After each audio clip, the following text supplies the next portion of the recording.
Previously on Alan Wake, Alice has been kidnapped. Alan, please help me. Alice? You'll do exactly what I say if you ever want to see your wife again. I can't tell anyone except my agent Barry. Damn it, Barry, they'll kill her! You're my best friend, and I'm worried that you're not right in the head. The ransom is a manuscript I supposedly wrote that's coming true before my eyes. It happened just the way it was on that page. So dark. I have found only a few scattered pages. I want the entire manuscript. The deadline is in 2 days. I found Mr. Wake's pages. Good girl.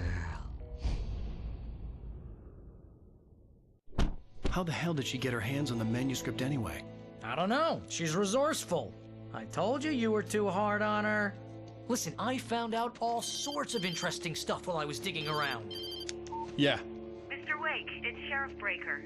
We have an FBI agent here, Agent Nightingale. FBI?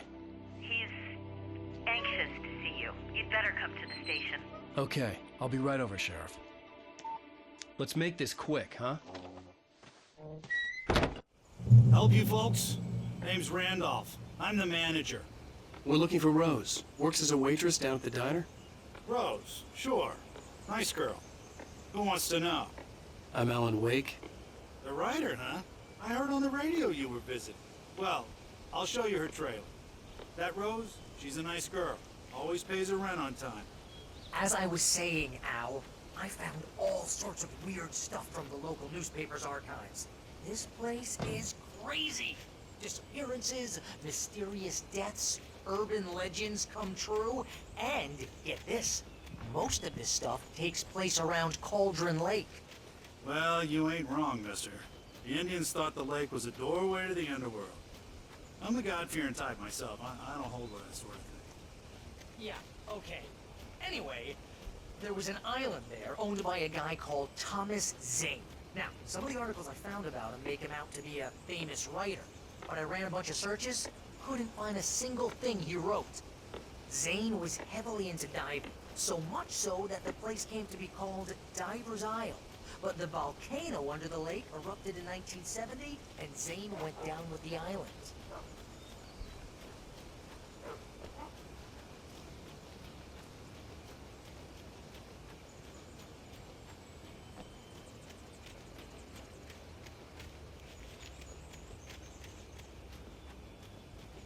Come on, mister. I'll take you to Rose's trailer.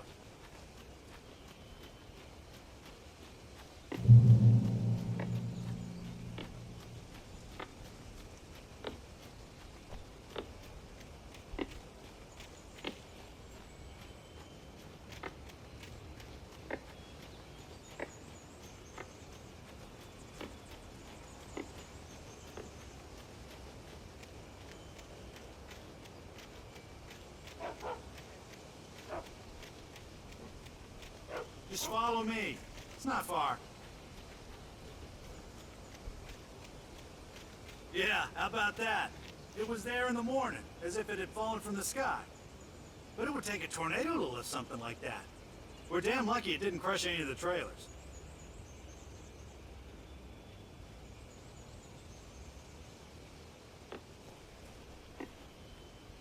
Listen, I got things to do. This place don't run itself.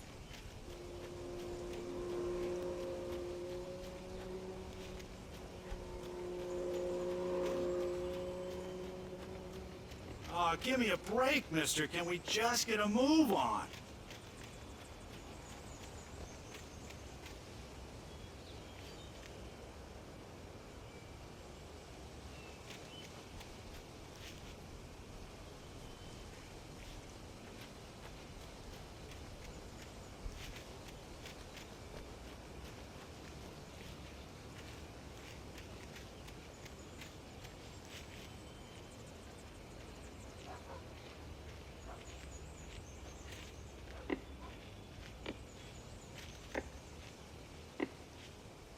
It gets better. A local girl, Barbara Jagger, drowned in Cauldron Lake just a week earlier. They were lovers. Sure, Jagger's a local spook store. The Scratching Hag comes for you in the dark. Childish stuff like that. Anyway, Al, I'm just getting to the best part.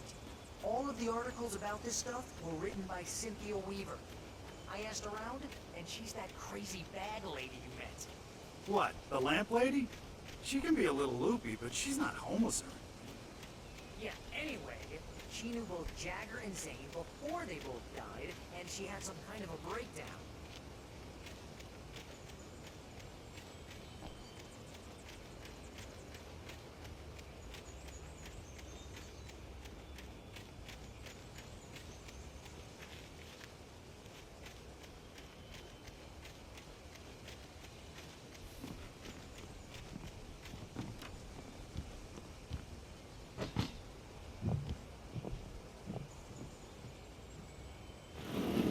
Welcome oh dear, Mr. Wake. I'm so glad you're here. Rose, you have my manuscript? Oh yes. Yes. Please, come in. Hey, this is really good. Rose, Yes, my manuscript. I really need it. I understand. I know what you need. A muse to inspire you. Oh, for Barry. She doesn't have anything. Yeah, hey, Al, what's... Oh...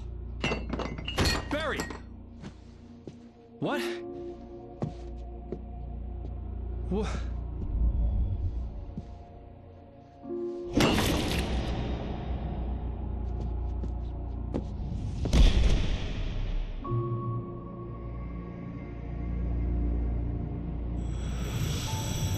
It's coming for you, hiding in my barber's skin. I'm too weak to stop it. You must turn the lights on. I promised I'd come visit you and your lovely wife. You must finish what you started. I insist.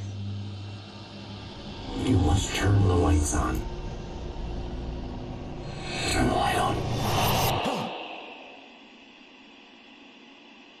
Back to work, boy.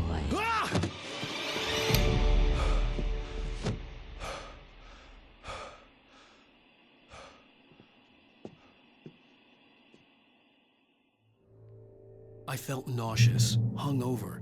Only anger kept me going. I can't tell reality from dream anymore, but it seems I have an imaginary editor to help me. She's an old woman in a funeral dress. I call her Barbara Jagger. She's very strict. I'm writing faster and faster. My manuscript is being heavily revised. The edits are getting very aggressive, and each day there's less of me and more of her. I hate it, but I know she's right. She promises me I can save Alice this way. She knows more of this than I do. About the complex incantation I'm attempting. About this place. She's worked with another writer under similar circumstances, Thomas Zane. The genre of the story seems to be shifting. It's turning into a horror story. I'm getting close. I can feel it.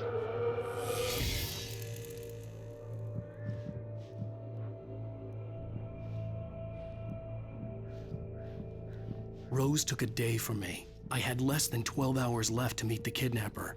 All I could do was get Barry into the car, work something out once I got on the road. Welcome to the Oh Dear Diner. What can I get you today? Coffee? I couldn't work up much hate for Rose. Something had used her to get to me and left its mark. First refill is free. Milk and sugar on the counter there. Would you like to hear today's specials? Thank you. A nice day. Come back soon.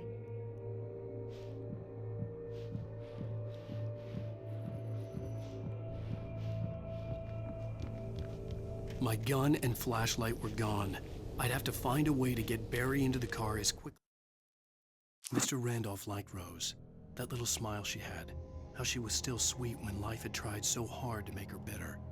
It wasn't any of his business what she did in her trailer. But those strangers, the writer and his smart-ass sidekick, looked like trouble. And they'd been in there for hours, way past her normal bedtime. He reached for the phone and called the sheriff's station.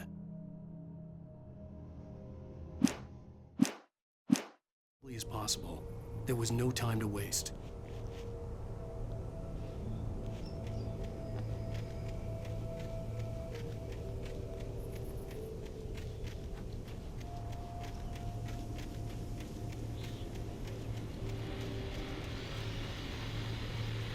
I just stepped outside to catch a breath of fresh air. Let me tell you, the weather's getting heavy.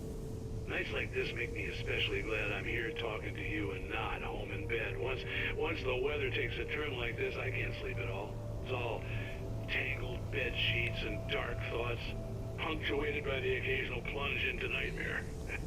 Is it just me? Well, perhaps it is. But I hope I can make the night a little bit easier to get through. Caller, you're on KPF FM. Hey, it's Walt Snyder. What's on your mind, Walt? Well, I ain't the way you are, but, well, I can't sleep either, you know? I just been staring out the window here, trying to make sense of it all, but, I ain't been drinking either, you know? I just... Well, you sound like a man with a problem, Walt. I had argument with Danny, and,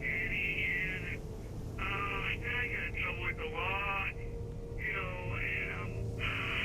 I'm just, well... I heard something like that, Walt. Yeah, well, Danny's my best friend, and, they let me, bail today, and now I'm just alone here at the window, waiting, man, and there's something in the air tonight, man. I was just outside looking up at the sky above our broadcast tower thinking the same thing. What are you waiting for, Walt? I don't know, but, something's gonna happen. I think I better go. Well, Walt, maybe... No, thanks, Pat. Well, good luck to you, Walt. Hang in there. Let's take a little break, folks. This weather's really something else, huh? How can I be sure?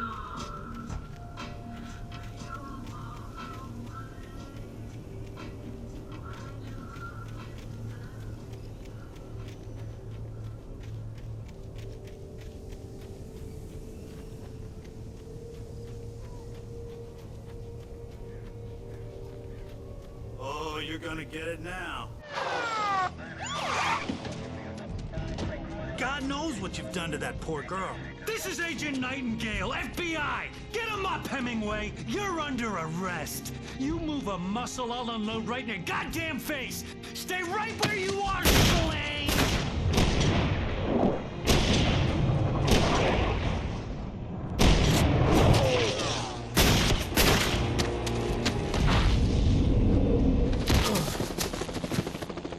What are? I'm standing right here, you goddamn maniac!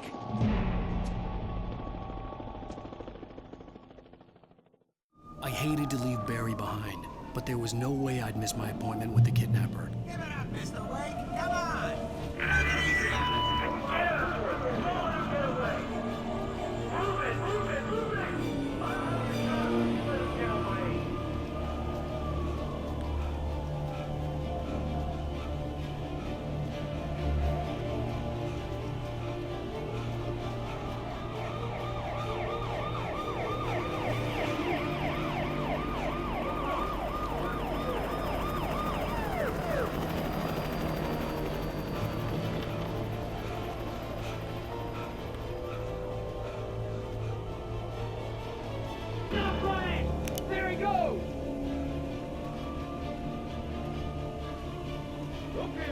Keep your eyes peeled. He's gonna try to make it through here. Damn.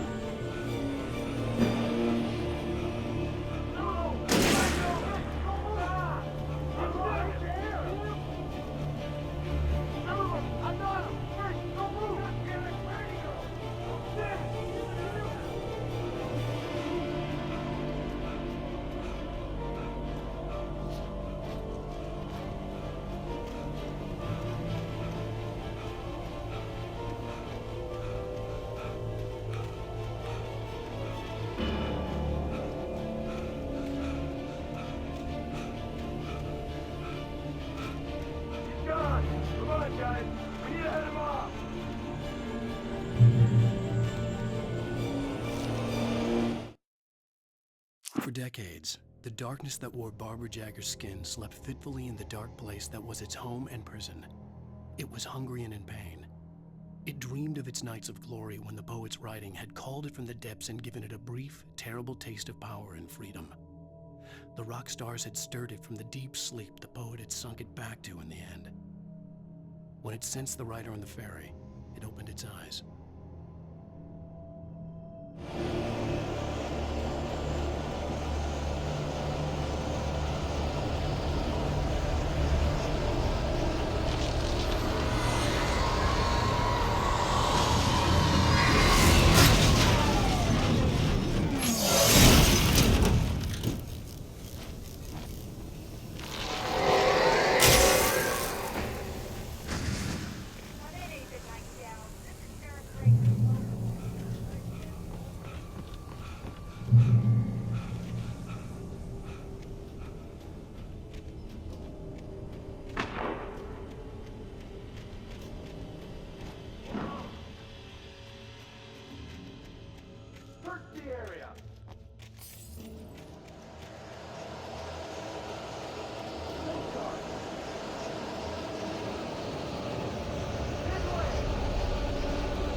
This horror was everywhere I went, circling me.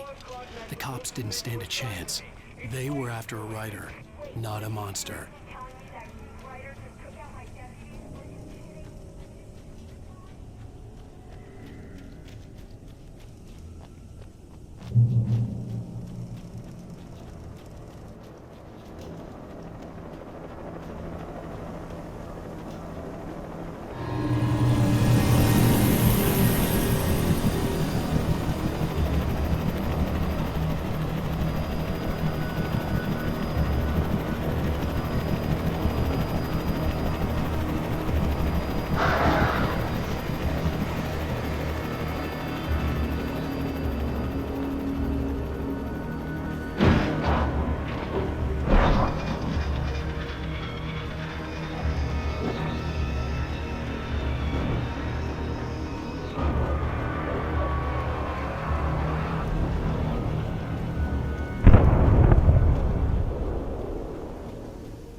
This is Jane. Mulligan, Thornton, come in. Over.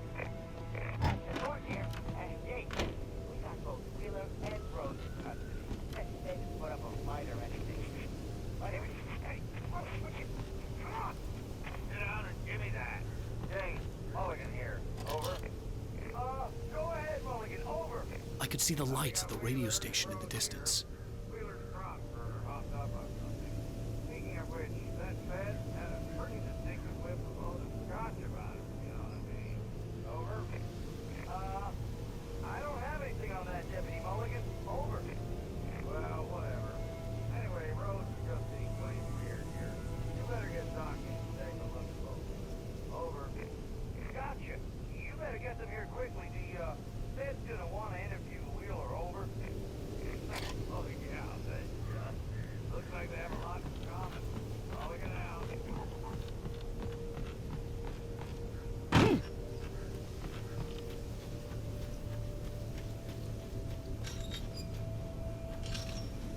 I imagined that the broadcast tower in the distance was part of the local radio station. Maine seemed like a decent guy. Perhaps he could give me directions to the coal mine.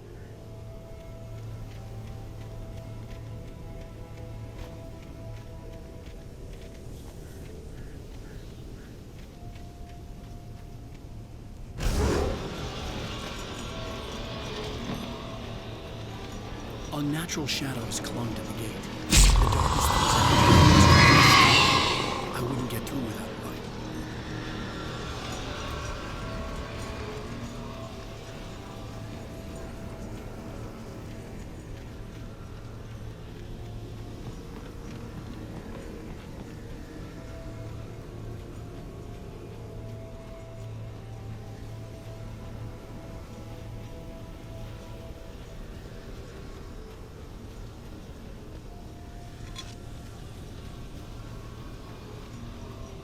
There was no power to the searchlight.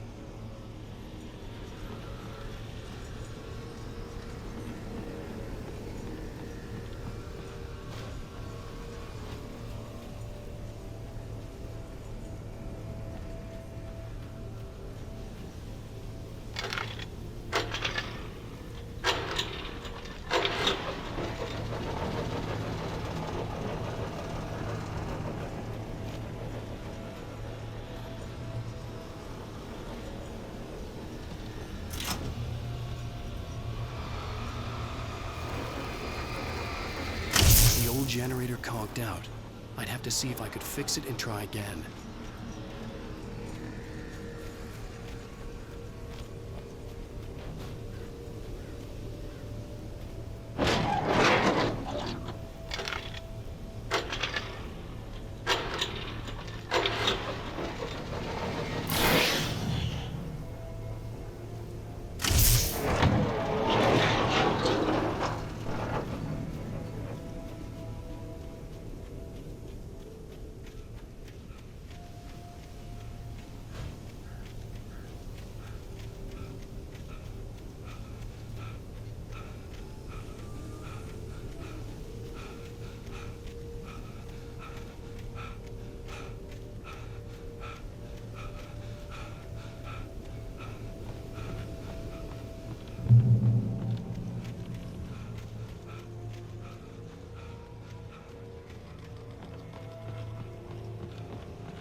It took me a moment to recognize the flashbang grenades.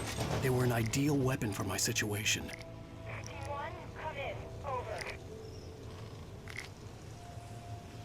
Team 1, this is Sheriff Breaker. Report. Over. Team 2, come in. I need a report. Over. Come on, guys. Talk to me. Come in, please. Over.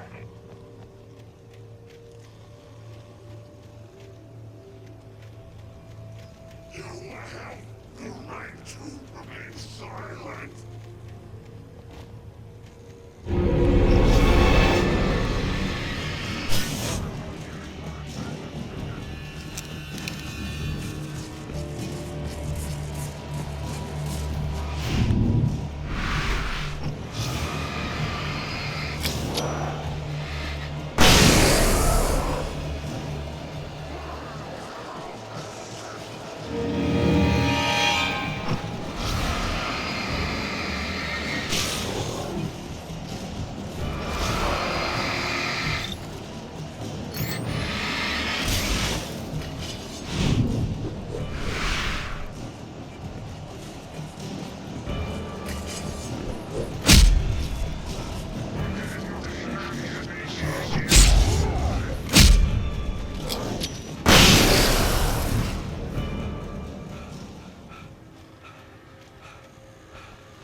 WFFM with Pat Maine. It's Milt Peabody, Pat. What's on your mind, Milt?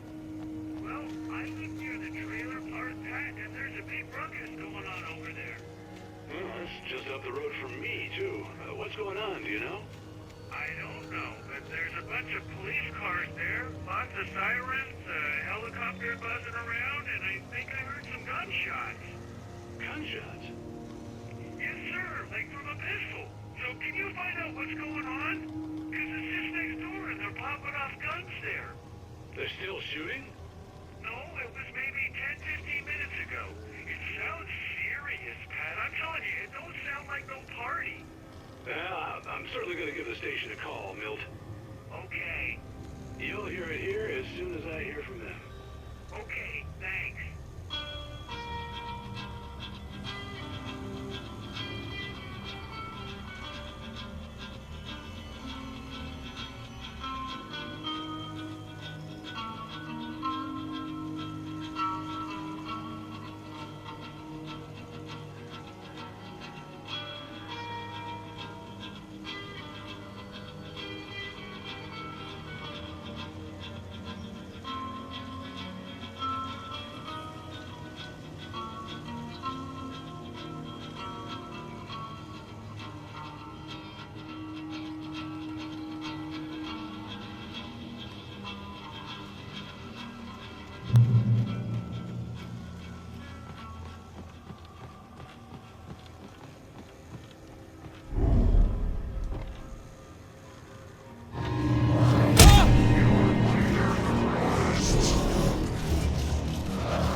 Touched by the dark presence, Rose was lost in a dreamland where everything was drawn in black and gray crayons.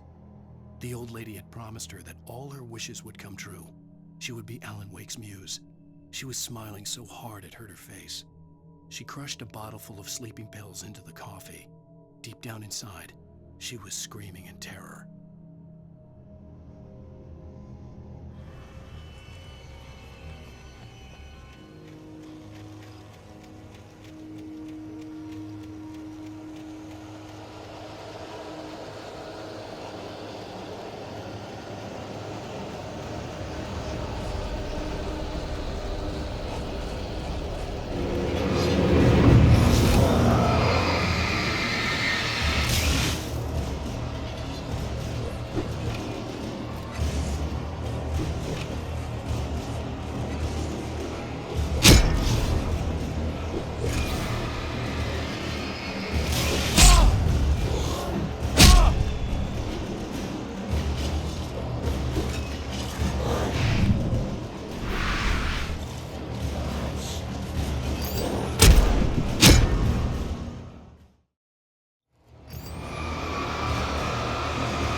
hoped Maine could lend me a car to get to the coal mine. Well, hello, Lorna. What do you have for us?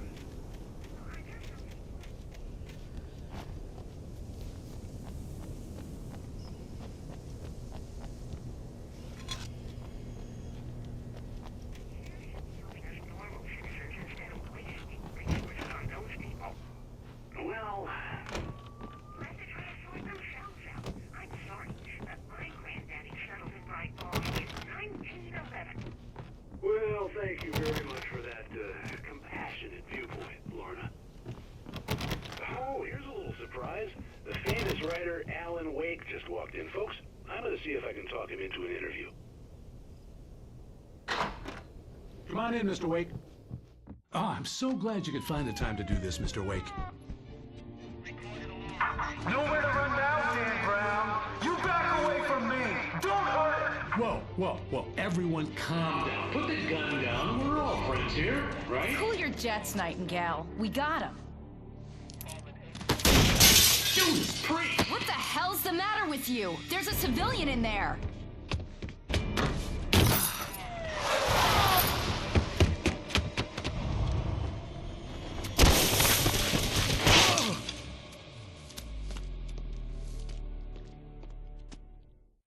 I'll get you yet, even if it kills me. You hear me?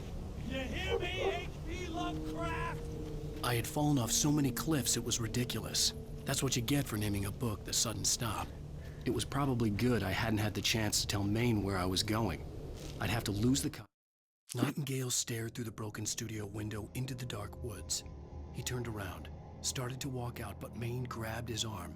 "Young man, you almost shot me. You don't shoot off rounds at people like that. What's the matter with you?" Nightingale shook his arm free, marched out. His cheeks burned with rage and humiliation. Ups and find my own way to the mine.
There was no sensible reason for the power company work lights to be here.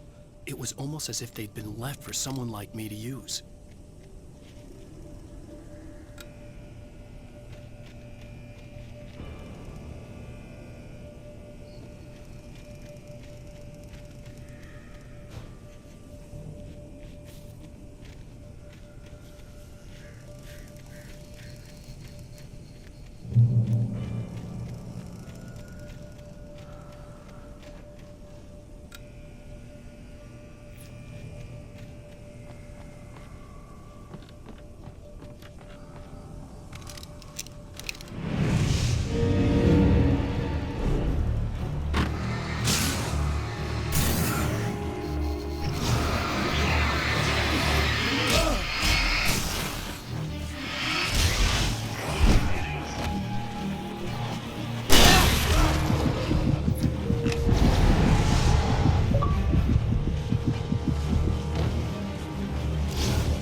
Sarah trusted her gut, and her gut said Agent Nightingale was an asshole.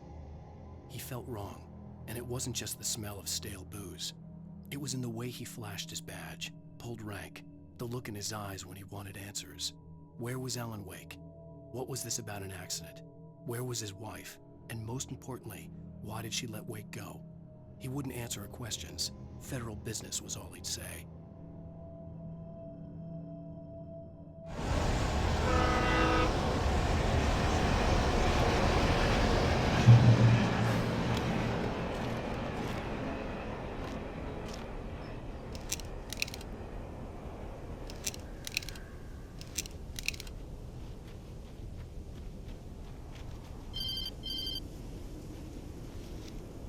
Hello?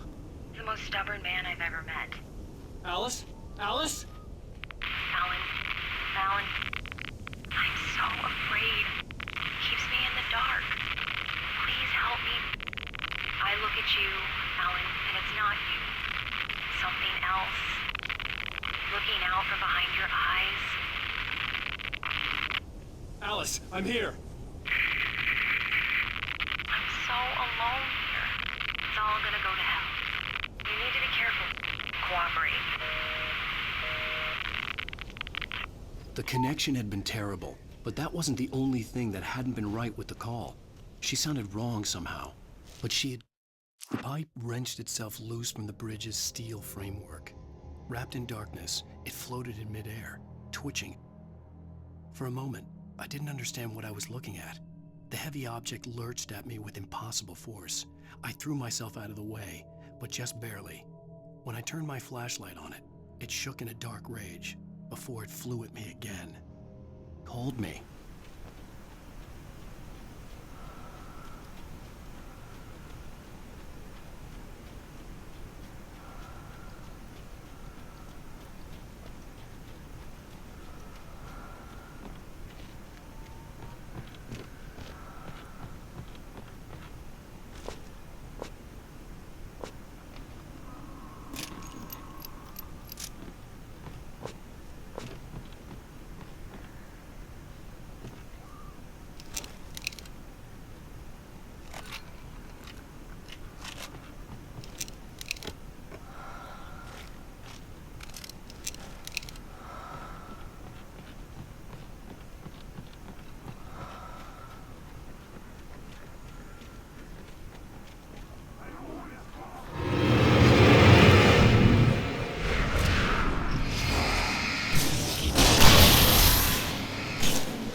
I could see a railway bridge up ahead, and a warehouse of some sort on the opposite shore. I hoped I could find a car from there.